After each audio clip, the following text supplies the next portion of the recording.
Introducing the Paramena Bliss Podcast, a show dedicated to unraveling the mysteries of achieving optimal health naturally as you transition into perimenopause and menopause. Get ready to join your host, Dr. Seth Yates, an experienced naturopathic doctor, acupuncturist, and kinesiologist, as he shares his wealth of knowledge acquired from over 40,000 patient visits and 15 years in working with perimenopausal females. Welcome to the Paramena Bliss Podcast. Hey, this is Doc Yates, and welcome to the Paramena Bliss Podcast. And today I want to talk to you about your testosterone levels and the role of exercise. So as we've discussed in previous podcasts, that testosterone levels, though they are much lower in females, still play an important role. And they can play a role with your bone health, with your muscle strength, with your libido, and with your mood. So we definitely want to work to maintain healthy testosterone levels.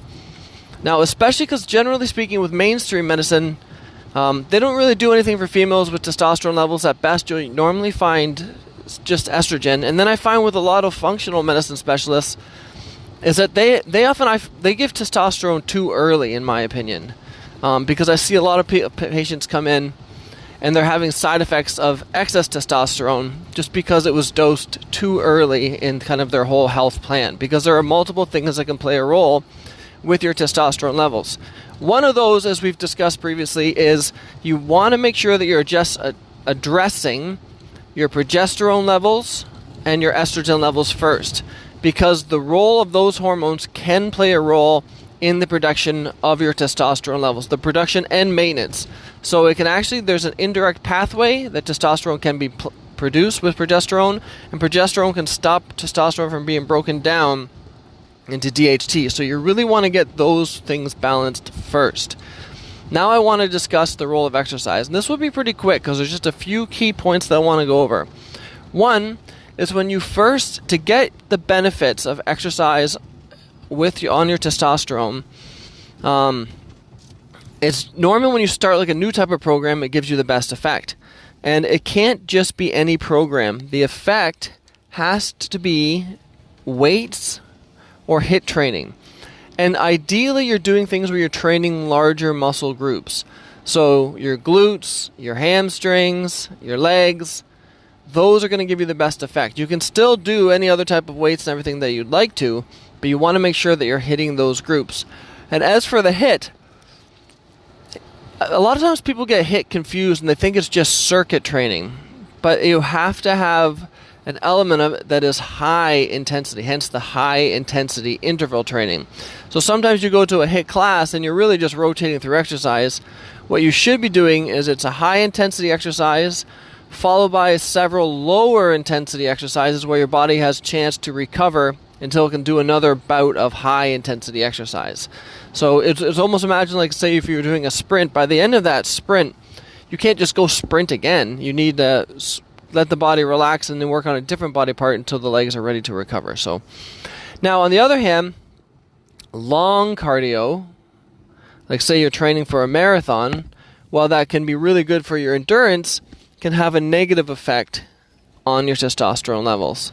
So if you have low testosterone levels, but you also have low progesterone, low estrogen, or one or the other, balance those first.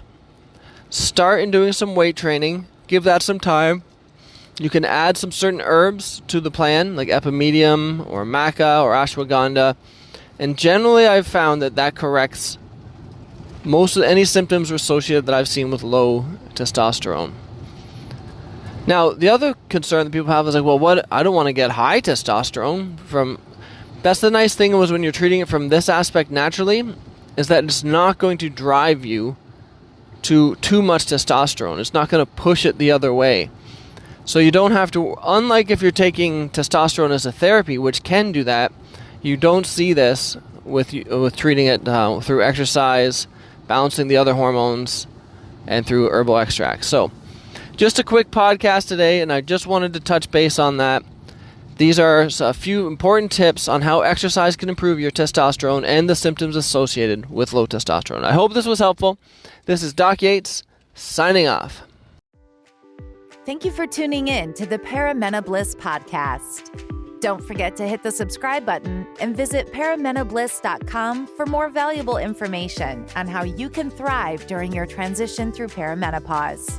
Join our community of like-minded women who are dedicated to achieving optimal health naturally, and stay up to date with the latest tips, tricks, and advice from Dr. Seth Yates. And we'll catch you on the next episode of the Paramena Bliss podcast.